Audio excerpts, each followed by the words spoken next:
परिणाम, वर्णों का क्रम। अब मेरी एक बात सुनना, देखो जो मात्रा जो होती है, देखो 11 क्या होते हैं बेटा, स्वर होते हैं। 11 क्या होते हैं, स्वर।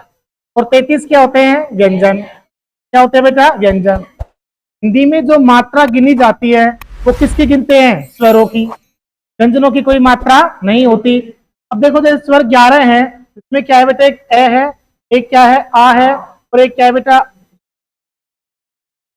एक क्या है, छोटी ई। क्या है बेटा, छोटी ई है। उसके बाद में क्या है, बड़ी। उसके बाद में क्या है, उ। उसके बाद में उ। उसके बाद में क्या है, री। फिर क्या है, ए। फिर क्या है, आई। फिर क्या है, ओ। और फिर क्या है, औ। अब देखो जो ए है, इस ए की तो कोई मात्रा होती नहीं है। ए की कोई मात्रा नहीं होती है। जो आ है, उस आ की मात्रा ये है। ई की मात्रा छोटी की ये है और बड़ी की ये है। ठीक है ना, ऐसे लगते बड़ी की मात्रा। ऐसे उ की मात्रा ये है और औ की मात्रा ये है। री की मात्रा क्या है, ये। तो उसके बाद में ए की मात्रा क्या है बेटा, ये है। और जो आई है, उस आई की मात्रा क्या है, ये। ओ की मात्रा क्या है, ये। और औ की मात्रा क्या है, ये। अब देखो ये ऐसे कह रहा है कि वर्णमाला में मात्रा का अर्थ क्या है। तो वर्ण के जो उच्चारण में लगने वाला जो समय है वो क्या है बेटा, वर्णमाला में मात्रा का अर्थ है। वर्ण के उच्चारण में समय कितने लगा है, कोई क्या है बेटा, वर्णमाला में मात्रा का अर्थ है। ठीक है, तो इसमें कौन सही जाएगा, दूसरा। आगे देखो, अगला क्वेश्चन है, उच्चारण के काल मान को क्या कहा जाता है। अब एक नंबर पे संधि समासित ही नहीं, बताइए आपको। व्यंजन भी नहीं है, क्या होगी बेटा, मात्रा। अच्छा क्वेश्चन है, पटवार में आया था। देखो उच्चारण के कालमान को क्या कहा जाता है, मात्रा। क्या कहा जाता है बेटा, मात्रा। अब देखो मात्रा दो प्रकार के स्वर होते हैं, एक तो लघु स्वर होते हैं और एक कैसे होते हैं बेटा, दीर्घ। अब जैसे देखो ये क्या है, ए। क्या है बेटा, ए। और ये क्या है, आ। अब देखो एक कैसा है, लघु है, दूसरा कैसा है, दीर्घ है ना। तो जो लघु की मात्रा होती है उसको अपन इस खड़ी पाई से रेखांकित करते हैं, और जो दीर्घ की मात्रा होती है, जो बड़ी मात्रा होती है, उसको अपन किससे रेखांकित करते हैं, ऐसे। ये कह रहा है कि उच्चारण कालमान को क्या कहा जाता है, तो उसको मात्रा कहा जाता है। ऐसे एक लिख दिया मैंने, कम। क्या लिखा बेटा, कम। अब ये जो क है, ये भी कैसा है, लघु है। मैं भी कैसा है, लघु है। तो इनके उच्चारण स्थान में कम समय लग रहा है, लेकिन मैंने बोल दिया आ। क्या बोला बेटा, आ। तो इसके उच्चारण में समय क्या लग रहा है, अधिक लग रहा है। तो ये क्या हो गया, दीर्घ हो गया। क्या हो गया बेटा, दीर्घ। और ये दोनों कैसी हो गई, लघु। तो सर क्या है कि उच्चारण के कालमान को क्या कहा जाता है, तो मात्रा कहा जाता है। आगे देखो अगला क्वेश्चन, जिस स्वर के उच्चारण में दो मात्राएं लगती हैं उसे कहते हैं। देखो आराम से सुनो, एक एक क्वेश्चन को अच्छे से पढ़ो बेटा। जिस स्वर के उच्चारण में दो मात्राएं लगती हैं उसे क्या कहते हैं। अब देखो सुनो एक मिनट बात, मूल स्वर कौन कौन से हैं पहले देख लो। एक तो क्या है बेटा, ए है। एक क्या है, ई है। एक क्या है, ऊ है। और एक क्या है, री। ये क्या हो गए, मूल स्वर। क्या हो गया बेटा, मूल स्वर। अच्छा सही स्वर में क्या हो गया, जैसे आ हो गया। जैसे क्या हो गया बेटा, बड़ी ई हो गया। जैसे क्या हो गया, बड़ा ऊ होगा, वो क्या हो गया, एक क्या हो गया, एक क्या हो गया बेटा, ए। अब ये कैसे स्वर है, संयुक्त। कैसे हैं, संयुक्त। अब देखो जैसे ये गुरु स्वर है और एक क्या है, लघु स्वर। अब लघु मतलब होता है छोटा, और गुरु का अर्थ होता है बड़ा। क्या होता है बेटा, बड़ा। इसको अपन इसको कहते हैं दीर्घ। क्या कहते हैं बेटा, दीर्घ।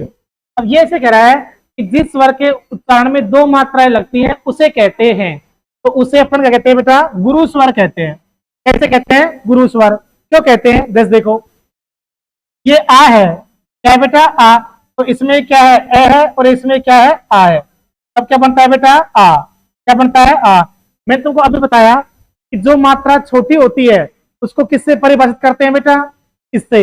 ये क्या है, लघु है। और ये क्या है बेटा, बड़ी मात्रा है। जैसे तुमने लिख दिया यहाँ पर का। क्या लिखा बेटा, का। तो इसमें क्या जाएगा, दीर्घ। तुमने क्या लिख दिया, कै। तो इसमें क्या जाएगा, लघु। क्या जाएगा बेटा, लघु। तो इसमें जिस स्वर के उच्चारण में दो मात्राएं लगती हैं उसे अपन क्या कहते हैं बेटा, गुरु स्वर। लघु में कितनी मात्रा आएंगी? एक। और दीर्घ में कितनी आएगी बेटा? दो। और दीर्घ को क्या बोलते हैं? देखो ये दीर्घ है ना, दीर्घ, दीर्घ का होता है बड़ा, और इसको क्या बोलते हैं? गुरु। क्या बोलते हैं बेटा? गुरु बोलते हैं। आगे बात समझ में? अगला देखो, ध्वनि किसकी लघुत्तम इकाई है? जो ध्वनि है वो किसकी लघुत्तम इकाई है? अब देखो तुम्हारे सामने चार भाई, एक शब्द क्या है? वाक्य। अब वाक्य तो हो ही नहीं सकते क्योंकि पहले वर्ण आता है, फिर शब्द आता है, फिर वाक्य बनता है, ऐसे बनता है। अब उसके बाद में क्या है? अक्षर। क्या है? अक्षर। लेकिन सबसे पहले क्या आती है? भाषा। देखो तुमने पढ़ा होगा कि भाषा शब्द की व्युत्पत्ति, ये जो भाषा है, इस भाषा शब्द की व्युत्पत्ति संस्कृत की एक धातु है, क्या बेटा? भाष। क्या है? भाष। और इस भाष का शाब्दिक अर्थ क्या होता है? बोलना। क्या होता है बेटा? बोलना। अर्थात मनुष्य अपने विचारों का आदान प्रदान साधन के माध्यम से करता है, उसे अपन क्या कहते हैं बेटा? भाषा। ठीक है। ये ध्वनि किसकी लघुत्तम इकाई है? तो किसकी है बेटा? भाषा की। किसकी होगी बेटा? भाषा की। आगे देखो, भाषा की सार्थक लघुत्तम इकाई कौन सी है? वर्ण, वाक्य, शब्द, उपवाक्य। देखो बेटा तुम समझ लो अपने आप में, भाषा की सार्थक जो लघुत्तम इकाई है वह कौन सी है?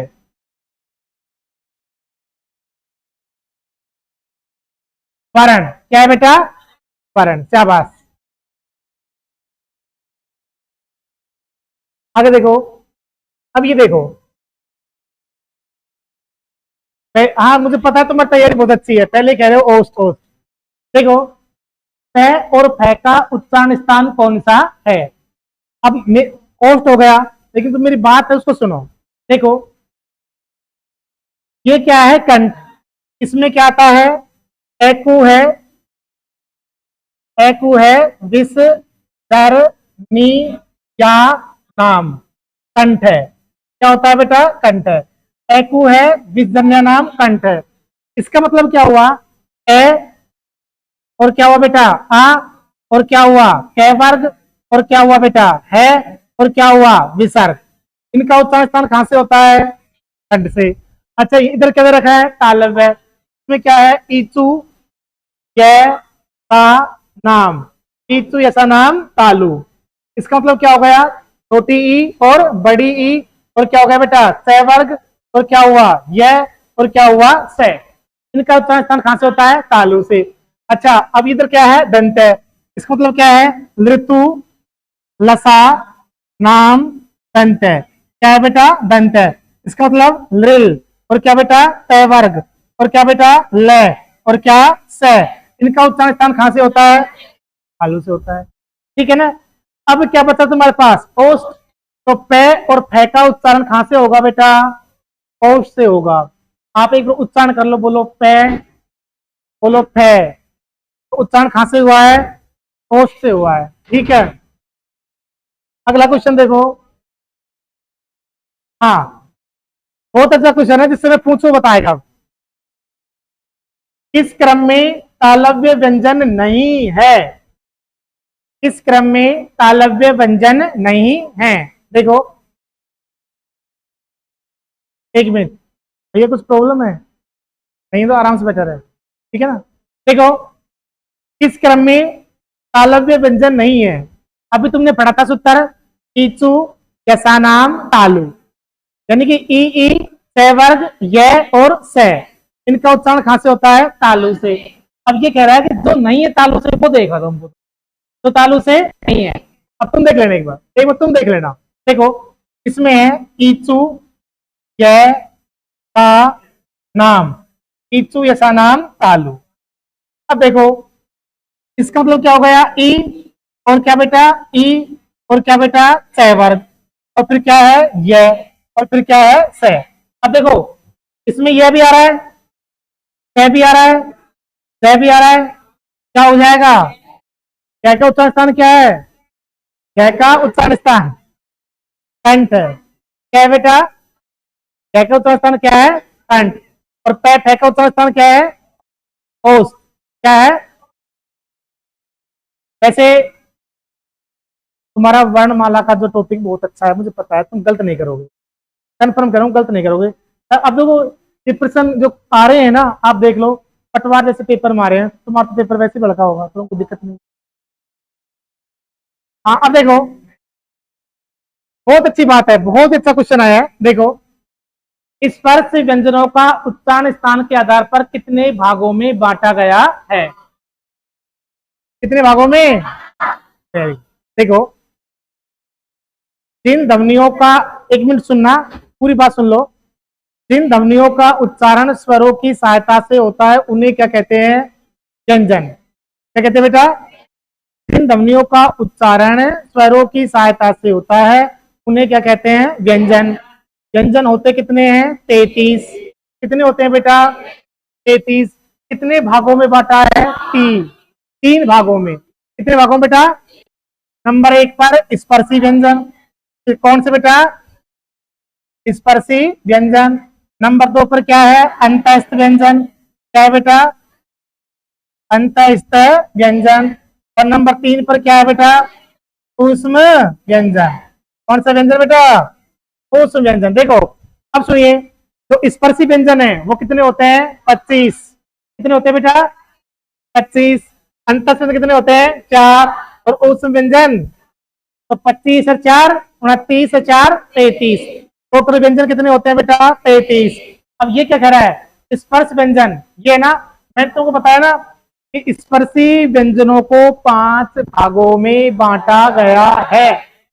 कितने भागों में बांटा गया बेटा? इनको 5 भागों में बांटा गया है, इसलिए इनको क्या कहते हैं? वर्गीय व्यंजन भी कहते हैं। कौन से कहते हैं? वर्गीय व्यंजन। आपसे पूछे कि स्पर्शी व्यंजनों को वर्गीय व्यंजन क्यों कहते हैं? क्योंकि इनको 5 भागों में, कौन कौन सा है बेटा? कै, क्या बात, गीत तो गा दिया आप तो। क्या हो रहा बेटा?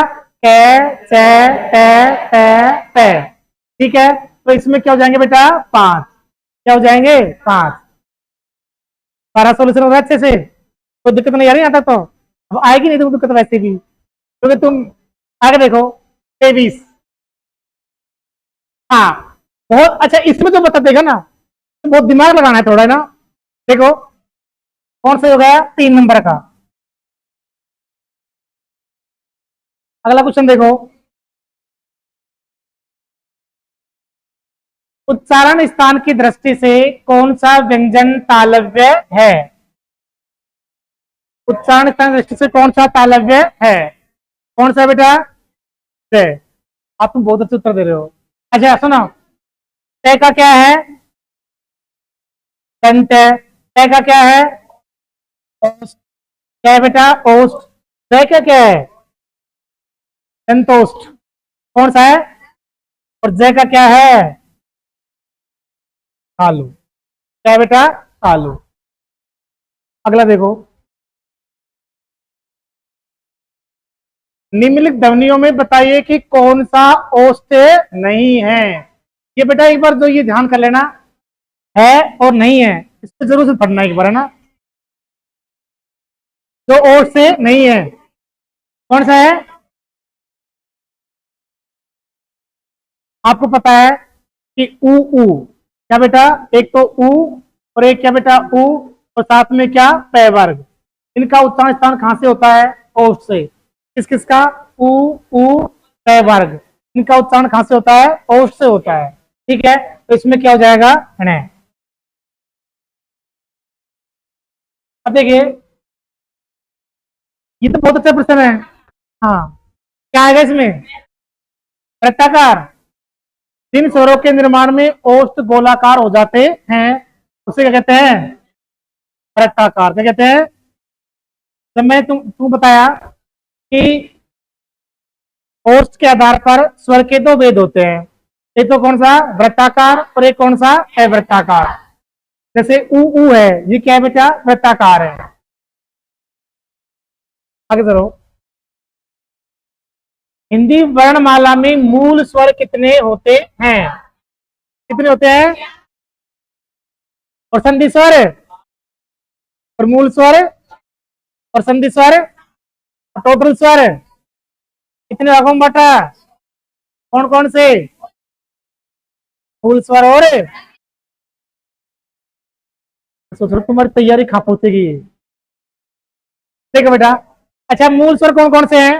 देखो एक तो क्या है ए, एक क्या है ई, एक क्या है उ और एक क्या है री। देखो मूल स्वर किसे कहते हैं? ऐसे स्वर जिनकी व्युत्पत्ति दूसरे स्वरों के मिलने से नहीं होती, ऐसे स्वरों क्या कहते हैं बेटा? मूल स्वर।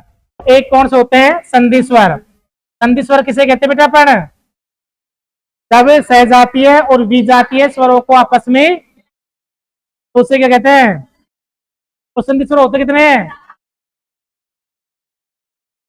7 होते हैं, शाबाश। अब देखो भाषा में स्वतई उत्तरित ध्वनियों को निम्नलिखित में से किस नाम से जाना जाता है? भाषा में स्वतई उत्तरित ध्वनियों को निम्न से किस नाम से जाना जाता है? बताओ।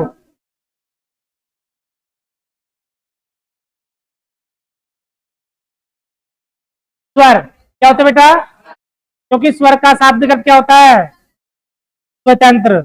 जिन ध्वनियों का उच्चारण स्वतंत्र रूप से होता है उन्हें क्या कहते हैं? स्वर। और स्वर होते कितने हैं? 11 होते हैं। कितने भागों में बांटा है? कौन कौन से? एक मूल स्वर और एक मूल स्वर कितने होते हैं? 4। और संधि स्वर? अब फिर कैसे लगे माइक में तुम्हारी आवाज जा रही हो? देखो आगे देखो बेटा, अगला क्वेश्चन है जय और दै का उच्चारण स्थान है। जय और दै का उच्चारण स्थान है।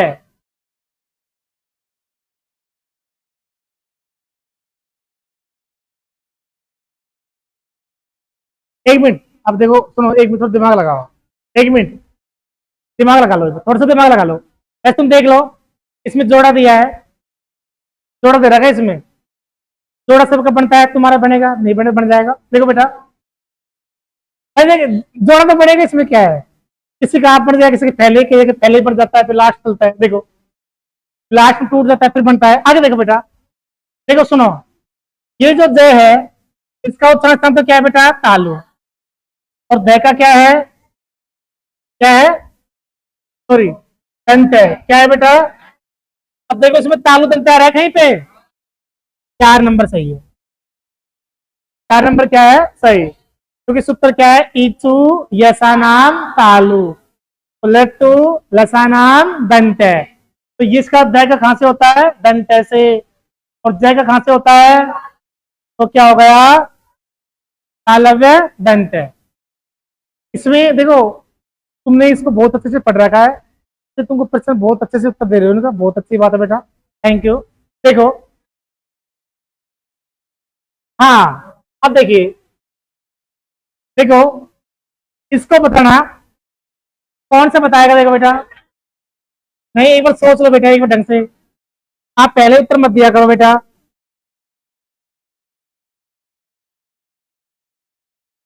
देखो एक मिनट, अब मेरी सुन लो, अपने मन में उत्तर सोच लो। सुनो कैसे कह रहा है?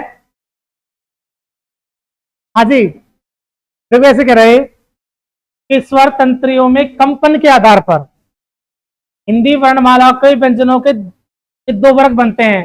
अब वो कौन कौन से हैं वो देखो। मैंने आपको बताया कि टोटल ध्वनियां हिंदी में कितनी है? 52। कितनी है बेटा? टोटल ध्वनियां कितनी है? 52। तुमने कॉपी में लिख रखा है कि 52 ध्वनियों को, किनको बेटा? 52 ध्वनियों को श्वास वायु के आधार पर, किसके आधार पर बेटा? श्वास वायु के आधार पर 2 भागों में बांटा है। एक तो कौन सा? अल प्राण। कौन सा प्राण बेटा? और एक कौन सा है? महाप्राण। देखो श्वास वायु के आधार पर जो 52 ध्वनियां हैं उनको 2 भागों में बांटा है। एक कौन सा है? अल प्राण, और एक कौन सा है? महाप्राण। और जो स्वर तंत्र है, क्या है बेटा? स्वर तंत्र। स्वर तंत्र के आधार पर कितने भागों में बांटा है? 2। एक कौन सी है? अघोष, और एक कौन सी है? सघोष। एक कौन सी है बेटा? घोष, और एक कौन सी है? सघोष। देखो मैं इसको घोष कह सघोष, ठीक है। ये 2 किसके आधार पर है? स्वर तंत्र के आधार पर है। स्वर तंत्र में क्या उत्पन्न होता है बेटा? कंपन। उसे अपन क्या कहते हैं? घोष सघोष कहते हैं। और वो जो थी वो किसके आधार पर थी बेटा? वायु के आधार पर थी। किसके आधार पर थी बेटा? वायु। अब देखो जो घोष है, इस घोष का शाब्दिक अर्थ क्या होता है? गूंज। क्या होता है बेटा? गूंज होता है। यानी जिन ध्वनियों का उच्चारण में गूंज उत्पन्न होती है उससे अपन क्या कहते हैं? घोष। और जिनमें नहीं होती कहते हैं सघोष, सॉरी अघोष। देखो इसमें एक मिनट इधर देख लो, एक क्या है? अघोष। क्या है बेटा? अघोष। और एक क्या है? सघोष। क्या है बेटा? सघोष। देखो ए का अर्थ होता है बिना, और घोष का होता है गूंज।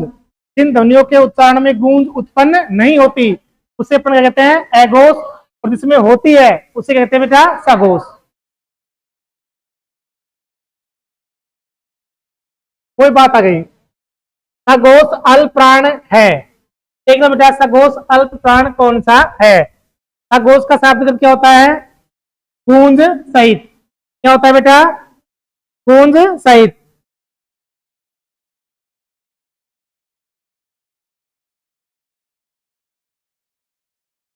अब वो अल्पप्राण भी हो बेटा, क्या हो? अल्पप्राण भी हो, और क्या हो बेटा? सघोष भी हो। दोनों होना चाहिए इनमें से।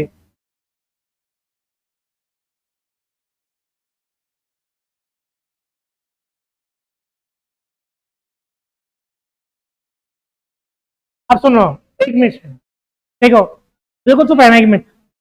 देखो अल्प प्राण किसे कहते हैं? सबसे पहले बात करते हैं अल्प प्राण की। अल्प का शाब्दिक होता है कम, और प्राण का होता है वायु। जिन ध्वनियों के उच्चारण में श्वास वायु कम मात्रा में बाहर निकलती है उन्हें अपन अल्प प्राण कहते हैं। अब सुनिए, तो 11 स्वर हैं, 11 स्वर, ये क्या है बेटा? अल्प प्राण। और प्रत्येक वर्ग का पहला, और कौन सा बेटा? तीसरा, और कौन सा बेटा? पांचवा। ये क्या होते हैं? अल्प प्राण होते हैं। एक तीन पांच क्या होते हैं? अल्प प्राण होते हैं। दूसरा और चौथा कौन सा होता है? महाप्राण। अब जैसे उत्तर पकड़ना है ना, आपको कैसे पकड़ोगे? देखो ये कह रहा है वो अल्प प्राण भी है और वो कैसा है बेटा? सघोष भी है ना? अच्छा, अब देखो सघोष किसे कहते हैं? पर गूंज सहित। अब देखो इधर देखो बेटा, इसमें तुम ये देख लो तीसरा कौन सा आ रहा है? दे रहा है ना? एक तीन पांच क्या होते हैं? अल्पप्राण। अब देखो सुनो, एक तीन पांच क्या होते हैं? अल्पप्राण। अब सुनिए, ये भी अल्पप्राण है, क्या भी क्या है? अल्पप्राण है। लेकिन क्या नहीं है? ये सघोष नहीं है ना? ये भी अल्पप्राण है। अच्छा ये भी, ये क्या है? ये तो महाप्राण है। और ये भी क्या है? महाप्राण। तो ये दोनों तो हट गई भाई, ये दोनों तो है ही नहीं, नहीं है ना? क्योंकि प्रत्येक वर्ग का दूसरा और चौथा क्या होता है? महाप्राण होता है। तो ये दोनों तो हट गए दोनों ये।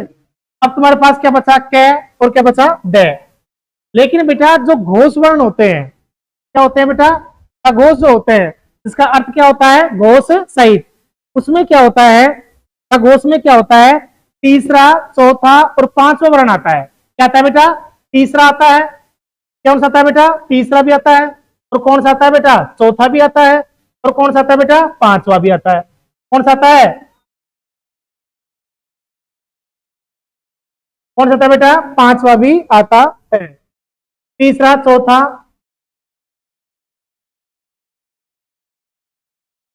तीसरा चौथा क्या आता है बेटा? पांचवा। अब देखिए इसमें यहां पर क्या रहा है? पहला, पहला रहा है ना? अब और सघोष में क्या होता है?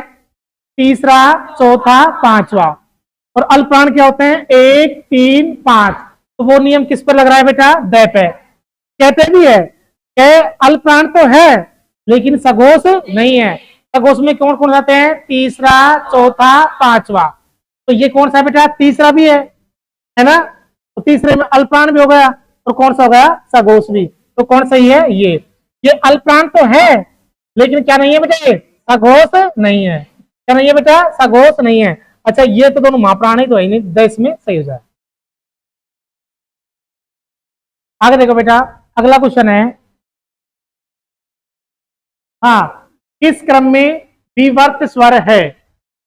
किस क्रम में कौन सा स्वर है बेटा? विवर्त। इसको देख लो ढंग से आप, किस क्रम में विवर्त स्वर है? इसको एक बार ढंग से देख लो बेटा।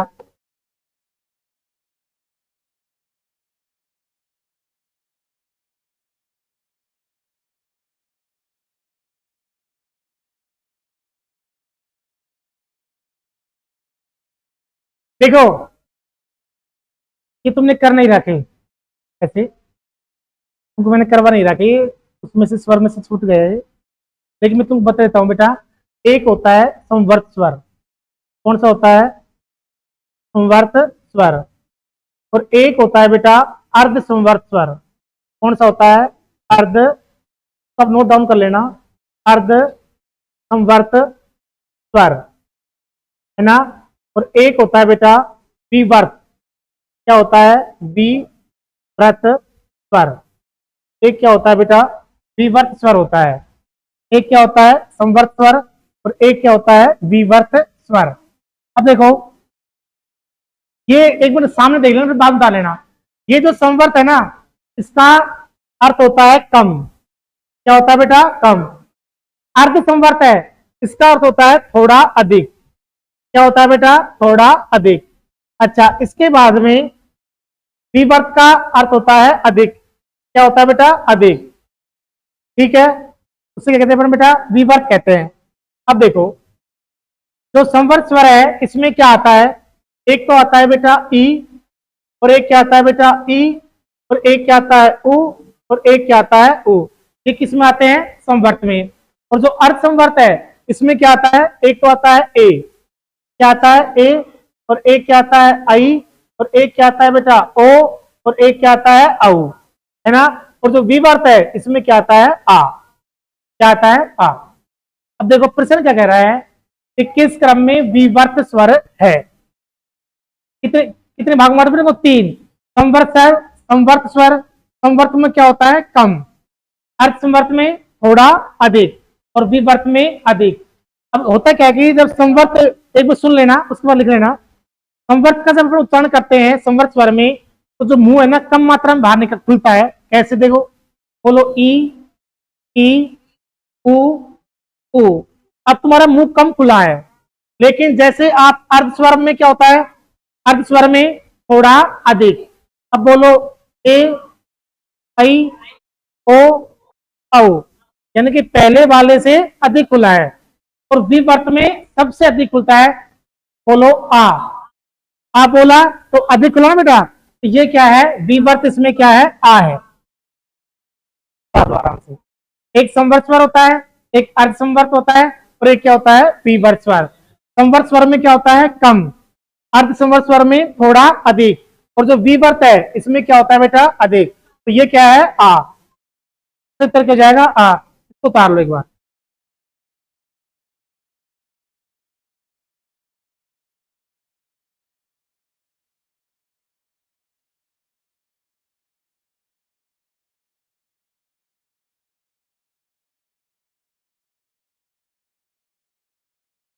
आगे देखो अब।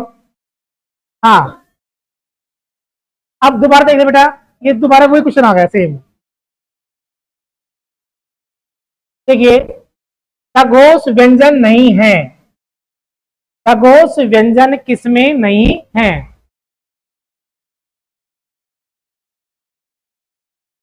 देखो, खगोश व्यंजन किसमें नहीं है? इसमें कैक है। Very good. कौन कौन सा बेटा? कैक है। देखो, खगोश करके होता है गूंज सहित। जिन ध्वनियों को उच्चारण में क्या उत्पन्न हो बेटा? गूंज। देखो, चाहे इसको सहघोष बोल दो, क्या क्या क्या बोल दो बेटा? घोष। क्या बोल दो? घोष। तुमने दे पढ़ रखा है कि स्वर तंत्र के आधार पर 52 ध्वनियों को कितने भागों में बांटा है? दो। एक क्या है बेटा? घोष। एक क्या है? अघोष। घोष का शाब्दिक अर्थ होता है गूंज। जिन ध्वनियों के उच्चारण में स्वर तंत्र में गूंज उत्पन्न होती है उसे अपन घोष ध्वनि या अघोष ध्वनि कहते हैं। और 11 जो स्वर होते हैं वो क्या होते हैं बेटा? घोष होते हैं। और प्रत्येक वर्ग का तीसरा, चौथा, पांचवा वर्ण, ये क्या होता है? घोष होता है।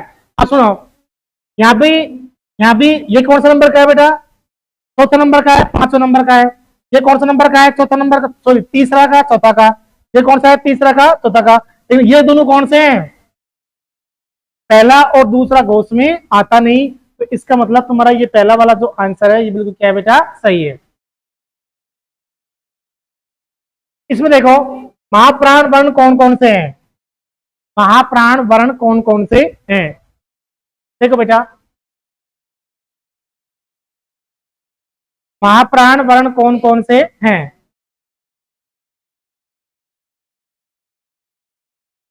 है और गै। सुन लो एक। अच्छा देखो, श्वास वायु का आधार पर, किसके आधार पर बेटा? श्वास वायु के आधार पर। किसके आधार पर? श्वास वायु के आधार पर जो 52 धमनियां हैं उनको कितने भागों में बांटा है? 2। एक क्या होता है बेटा? अल्पप्राण। क्या होता है? अल्पप्राण। और एक क्या होता है? महाप्राण। क्या होता है बेटा? महाप्राण। तो प्रत्येक वर्ग का पहला और कौन सा बेटा? तीसरा। और पांचवा क्या होता है? अल्पप्राण। उसके बाद में जो दूसरा है क्या है बेटा? दूसरा। और क्या है? चौथा। ये क्या होता है? महाप्राण। क्या होता है? महाप्राण। तो इसमें दूसरा तो कौन कौन सा रहा है? एक तो ख और एक घ। तो ये क्या हो जाएंगे बेटा? महाप्राण। एक 3 5 आए तो अल्पप्राण और दूसरा चौथा है तो महाप्राण। अगला क्वेश्चन देखो, किस क्रम में अघोष व्यंजन नहीं है? किस क्रम में अघोष व्यंजन नहीं है? देखो ए का नहीं है ना, नहीं है पूछ रहा है बेटा। ये क्या पूछ रहा है? नहीं है। देखो ए का शाब्दिक अर्थ होता है बिना। क्या होता है बेटा? बिना। और घोष का अर्थ क्या होता है? गूंज। क्या होती है बेटा? गूंज। जिन ध्वनियों के उच्चारण में स्वर तंत्र में गूंज उत्पन्न नहीं होती उसे अपने कहते हैं अघोष कहते हैं। तो इसमें देखो कौन सा है? कौन सा है? कौन सा है बेटा?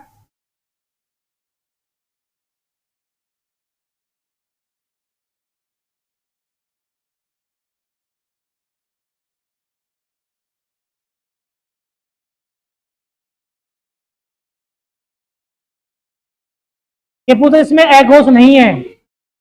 देखो अघोष में क्या आता है? प्रत्येक वर्ग का पहला दूसरा आता है। और क्या आता है? 3 सिद्धोष आते हैं। और क्या आता है? 3 उस व्यंजन आते हैं। किसमें बेटा? अघोष में। तो इसमें कौन सा हो जाएगा?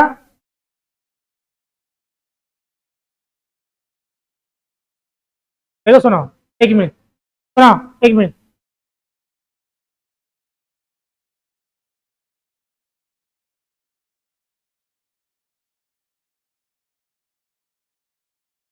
सुनिए, अंतस्थ व्यंजन है ना, वो कितने होते हैं बेटा? 4। कौन कौन से होते हैं? तो यह होता है, एक र होता है, एक ल होता है और एक क्या होता है? व। जो अंतस्थ ये कह रहा है कि नहीं है क्या? अघोष। तो इसमें क्या हो जाएगा? यह। क्योंकि अंतस्थ व्यंजन होते हैं ना, जो कौन से होते हैं बेटा? घोष। कौन से होते हैं? घोष होते हैं। ये पूछ रहा है अघोष नहीं है। ठीक है, आई समझ में? तो इसमें क्या हो जाएगा बेटा? यह।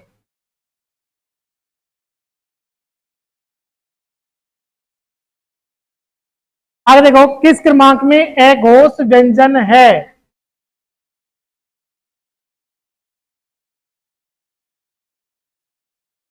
किस क्रम में अघोष व्यंजन है? देख लो बेटा जल्दी से,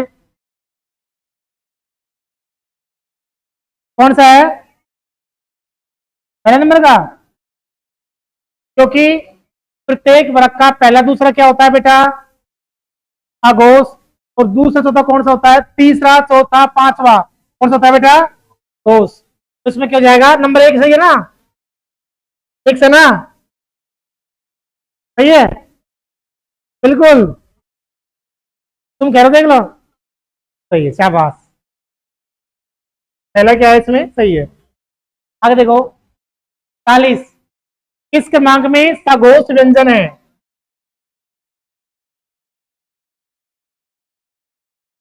देख लो बेटा किसमें है? कौन से में? दूसरा। 11 11। पक्की बात? तुम्हारे ऊपर देख लो। सही है। तो तुम्हारे लिस्ट देखो एक बार क्या है सही, निकालो। देखो बेटा घोष घोष देखो एक बार, कौन सा आएगा? शाबाश, दूसरे नंबर का। आगे देखो बेटा, स्वर होते हैं, कितना अच्छा प्रश्न है। स्वर होते हैं घोष अघोष अल्पप्राण महाप्राण। अब सुनो मेरी बात, देखो स्वर अल्पप्राण भी होते हैं और क्या होते हैं? अल्पप्राण भी होते हैं, घोष भी होते हैं। लेकिन इसमें पहले क्या दे रखा है? घोष, फिर दे रखा है अघोष, फिर अल्पप्राण और महाप्राण। महाप्राण तो होते नहीं है, ठीक है ना? क्या होते हैं बेटा? अल्पप्राण भी होते हैं और घोष भी होते हैं, दोनों होते हैं। लेकिन थोड़ा मिसप्रिंट होगी बेटा पेपर इसमें क्वेश्चन में, वहां पर आएगा तो घोष ही पूछेगा या अल्पप्राण पूछेगा, ठीक है। क्योंकि घोष शब्द क्या होता है, गूंज। घोष का शाब्दिक क्या होता है, गूंज। जिन ध्वनियों के उच्चारण में स्वतंत्र में गूंज उत्पन्न होती है उन्हें क्या कहते हैं, घोष। 11 स्वर क्या होते हैं, घोष। एक तीसरा चौथा पांचवा क्या होता है बेटा, घोष। तो इसलिए इसमें ये भी सही है और ये भी सही है। और जो अल्पप्राण है, 11 स्वर अल्पप्राण होते हैं, प्रत्येक वर्ग का 1 3 5 क्या होता है, अल्पप्राण। 4 अंतस्वर क्या होते हैं, अल्पप्राण होते हैं, ठीक है ना। कौन सा वर्ण घोष नहीं है,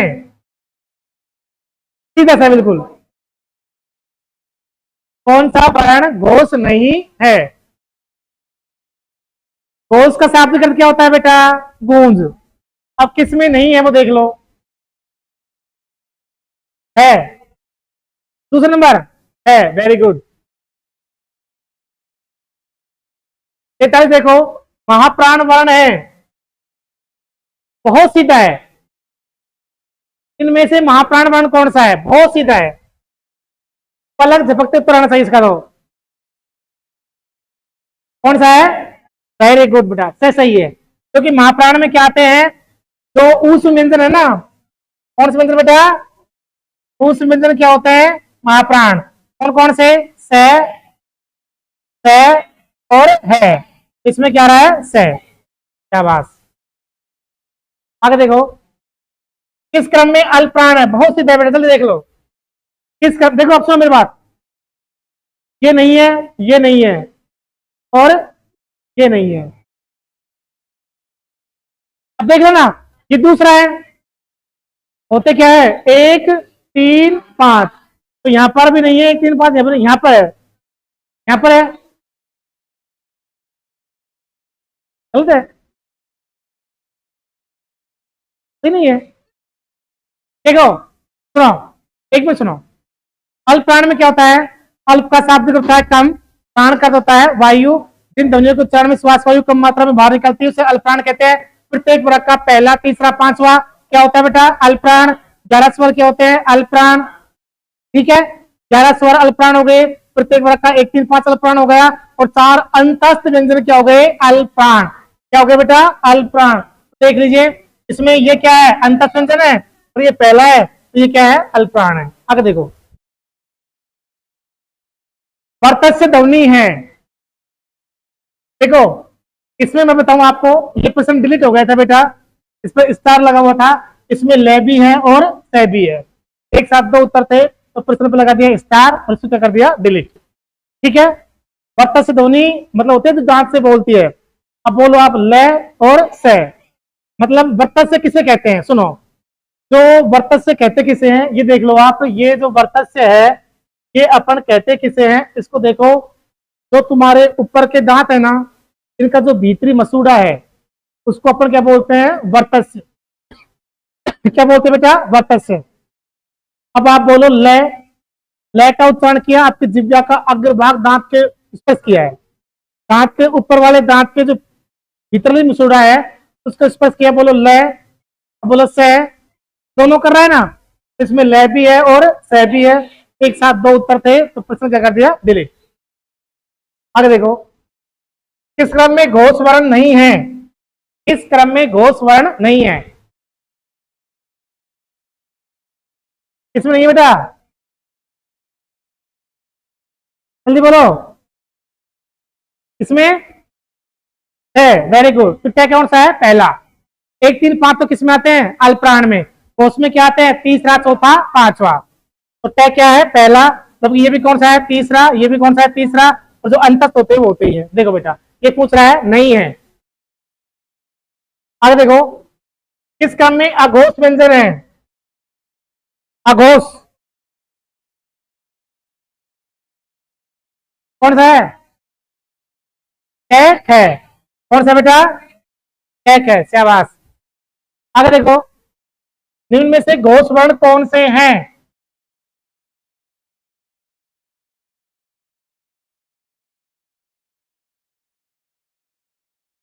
है, घोष का शाब्दिक अर्थ क्या होता है, गूंज। जिन ध्वनियों को चरण स्वतंत्र में गूंज उत्पन्न होती है उसे क्या कहते हैं बेटा अपन, घोष। तीसरा चौथा पांचवा वर्ण आ रहा है कुछ इसमें, नहीं आ रहा ना? देखो यहाँ पर कौन सा आ रहा है? दूसरा। यहाँ पर कौन सा है? दूसरा। यहाँ पर कौन सा आ रहा है? पहला। तो है। उस व्यंजन क्या होता है बेटा? घोष। द्वित्व। अच्छा इसमें देखो, सबसे सीधा सा पहचान लेना बेटा, द्वित्व का प्रयोग नहीं हुआ है मतलब डबल वर्ण कौन सा में ना आ रहे हो। यहां पर आ रहा है, यहां पर भी आ रहा है, यहां पर भी आ रहा है, यहां पर नहीं आ रहा। ठीक है, डबल से आ रहा है, डबल से आ रहा है, डबल के आ रहा है, यहां पर कुछ भी नहीं आ रहा, सिंगल आ रहा है। ठीक है, 50 देखो, पंचांग उत्तर ध्वनि में लेखन निमित्त में से किस विकल्प में हुआ है? पंचांग इसमें है बेटा। ठीक है ना, इसमें नहीं है पंचांग, इसमें नहीं है, नहीं आ रहा है तो नहीं, क्या ये सही है बिल्कुल, 3 नंबर का। पंचधन क्या है? अंग है बेटा। आगे देखो, उच्चारण संग दृष्टि से इनमें से कौन सा व्यंजन तालव्य है? कौन सा बेटा? सही है ना? कैसे है? ईचू, जय, सा, नाम, ता, लू। ठीक है, तो क्या जाएगा? जय। आगे देखो, व्यंजन वर्गीकरण दृष्टि से लय व्यंजन किस वर्ण का भेद है? लय, लय किसका है बेटा? व्यंजन वर्गीकरण दृष्टि से लय व्यंजन किस वर्ण का भेद है? रखा जाएगा किसमें? ले ले ले दंत है किसमें बेटा? आगे देखो, दंत नहीं है। देखो ये कितना अच्छा क्वेश्चन है, इसको बताएगी। देखो क्या नाम है इसका, जिसने पता सपाटे हैं। देखो बेटा, देखो नीचे, यदि नीचे का होठ पूरी तरह से काट दिया जाए तो किस ध्वनि के उच्चारण में कठिनाई होगी? क्या? बे बे। इसमें होगी बेटा, इसको काट दो फिर बे बोलो तो कैसे बोलोगे? क्योंकि ये निचला वाला ऊपर के हटता है जब बोलता है बे। अच्छा एक मिनट सुनो, ये बेटा ये क्वेश्चन थोड़ा देख ढंग से। तुम्हारे रहित रह का प्रयोग हुआ है। देखो ट्रक है ना, ट्रक, इसमें ए आ रहा है। ट्राटक है, ट्रे, इसमें भी ए आ रहा है और इसमें भी ए आ रहा है। पुनर्निर्माण में सिरोरेखा वाले रह का प्रयोग हुआ है।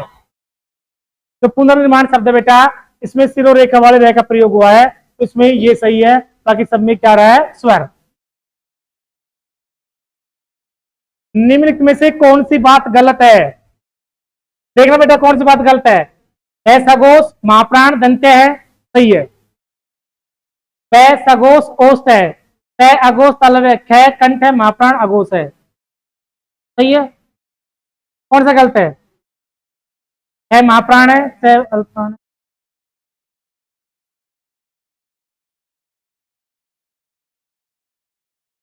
ये सही है, कर दे। अच्छा गलत पूछ रहा है क्या? अच्छा गलत पूछ रहा है, गलत पूछ रहा है। अच्छा कौन सी बात गलत है?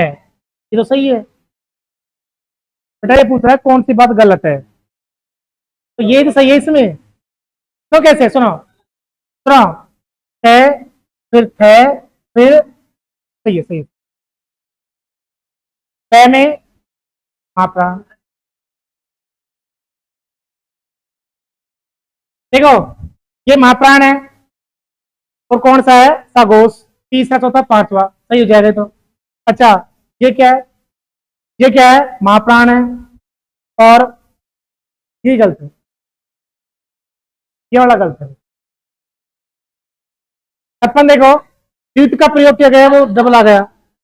57 देखो, उच्चित ध्वनि का प्रयोग हुआ है, किसमें हुआ बेटा? जल्दी देखो फटाक, इसमें हुआ है उच्चित ध्वनि प्रयोग, किसमें हुआ है?